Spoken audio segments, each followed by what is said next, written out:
గృహలక్ష్మి. ఈ సీరియల్ మా టీవీలో నైట్ 8 ప్రసారం అవుతుంది. సీరియల్లో మెయిన్ యాక్టర్స్ విషయానికి వస్తే కస్తూరి ఇందులో తులసిగా యాక్ట్ చేసింది. ఒక బాధ్యత గల భార్యగా, పద్ధతి గల అమ్మగా యాక్ట్ చేసింది. తులసికి భర్తగా యాక్ట్ చేశాడు నందు.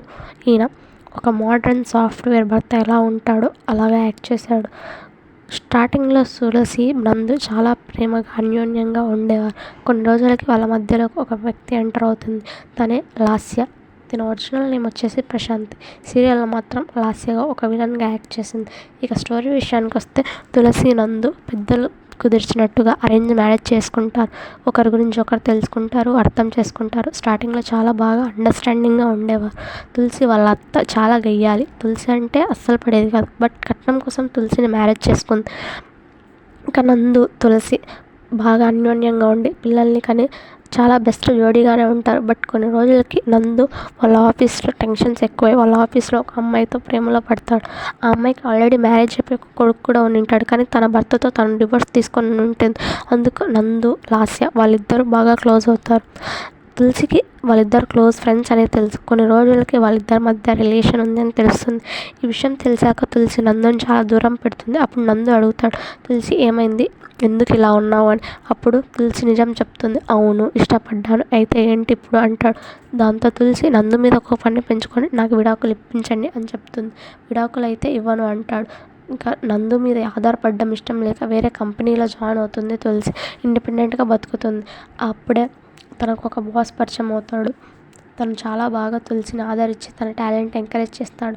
అలాంటి సమయంలోనే తులసి కూతురు ఒక ప్రమాదంలో పడుతుంది. తులసి కూతురు వాళ్ళ మమ్మీకి చెప్పకుండా పార్టీ అని చెప్పి బయటికి వెళ్తుంది. అక్కడ పార్టీలో ఒకతను తులసి కూతురుని బలవంతం చేయాలని చూస్తాడు. ఆ విషయం కొన్ని మెసేజ్ల ద్వారా తులసి కనుక్కొని దివ్యని వెళ్ళి కాపాడడానికి ప్రయత్నిస్తుంది. అప్పుడు దివ్య చాలా ఏడుస్తూ ఉంటుంది. దివ్యను చూసి, అమ్మ దివ్య, నేను వచ్చేసాను, నువ్వేం భయపడొద్దు అని చెప్పి దివ్యకు ధైర్యం చెప్పి దివ్యని దగ్గరకు తీసుకుంటుంది. అప్పటి నుండి దివ్య వాళ్ళ మమ్మీని లైక్ చేయడం స్టార్ట్ చేస్తుంది. దివ్యకి ఒకప్పుడు వాళ్ళ మదర్ అంటే పడేది కాదు. ఎందుకంటే ఎప్పుడు మోడ్రన్గా ఉంటాను, పార్టీలకు వెళ్తాను అంటే అంత ఫ్రీడమ్ ఇచ్చేది కాదు. సో దివ్య వాళ్ళ మమ్మీని కోపంగా చూసేది. ఆ రోజు ఆ ఇన్సిడెంట్ తర్వాత దివ్యకి వాళ్ళ మమ్మీ అంటే ఎంతో ప్రేమ పెరిగిపోయింది. అప్పటి నుండి వాళ్ళ మమ్మీ ఏం చెప్పినా కాదనేది కాదు. ఆ ఇన్సిడెంట్ చూసి తులసి దివ్య మీద కొన్ని ఆలోచనలు, భయాలు పెంచుకుంటుంది. నువ్వు ఇక్కడ ఉండడం కరెక్ట్ కాదు, నువ్వు అమెరికాకు వెళ్ళి చదువుకోవాలి అని చెప్పి దివ్యను అమెరికాకు పంపించేస్తుంది. దివ్య నేను అమెరికాకు వెళ్ళను అని చెప్పలేక వాళ్ళ మమ్మీకి, వాళ్ళ డాడీకి దూరంగా వెళ్ళి ఉండలేక ఎంతో బాధపడుతుంది. బట్ ఇంట్లో వాళ్ళందరూ కలిసి కన్విన్స్ చేసి ఒప్పించేసరికి దివ్య అమెరికా వెళ్ళి చదువుకుంటుంది. వాళ్ళ తాతయ్యని, వాళ్ళ డాడీని, ఇంట్లో అన్నయ్య వాళ్ళని వదిలేసి దూరంగా వెళ్ళి అమెరికాలో చదువుకుంటుంది. ఇక లాస్యని నందు పెళ్లి చేసుకుంటాడు. కొన్ని రోజులకి లాస్య గురించి చాలా నిజాలు తెలుస్తాయి. లాస్య ఎంత చెడ్డదో, తను ఎంత క్రూయల్గా ఆలోచిస్తుందో తెలుసుకొని మళ్ళీ లాస్యని వదిలేసి నందు తులసినే ఇష్టపడతాడు. కేవలం లాస్యని పెళ్లి చేసుకున్నాడు కాబట్టి లాస్యతో ఉంటాడే తప్ప తులసిని, వాళ్ళ ఫ్యామిలీని మళ్ళీ కావాలనుకుంటాడు. మళ్ళీ వాళ్ళ ఫ్యామిలీతో తులసి దగ్గరకు వచ్చేస్తాడు. తులసి యాక్సెప్ట్ చేస్తుంది. బట్ వాళ్ళ భర్తతో ఒకప్పట్లాగైతే ఉండదు. ఇక నెక్స్ట్ తులసి తన కూతుర్లు, కొడుకులు వాళ్ళ లైఫ్లో వచ్చే ప్రాబ్లమ్స్ని ఎలా సాల్వ్ చేస్తుంది.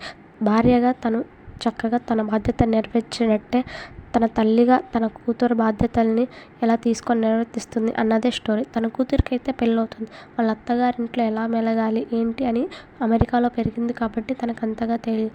అలాంటప్పుడు తన కూతురు లైఫ్ని తను ఎలా చక్కదిద్దుతుంది అన్నది తెలుసుకోవాలంటే మిగిలిన సీరియల్ చూడాలి. ఈ వీడియో కనుక మీకు నచ్చినట్లయితే ఈ వీడియోని లైక్ చేసి మరిన్ని ఇలాంటి వీడియోస్ కోసం మా ఛానల్ని సబ్స్క్రైబ్ చేసుకొని సపోర్ట్ చేస్తూ ఉండండి. Thank you friends.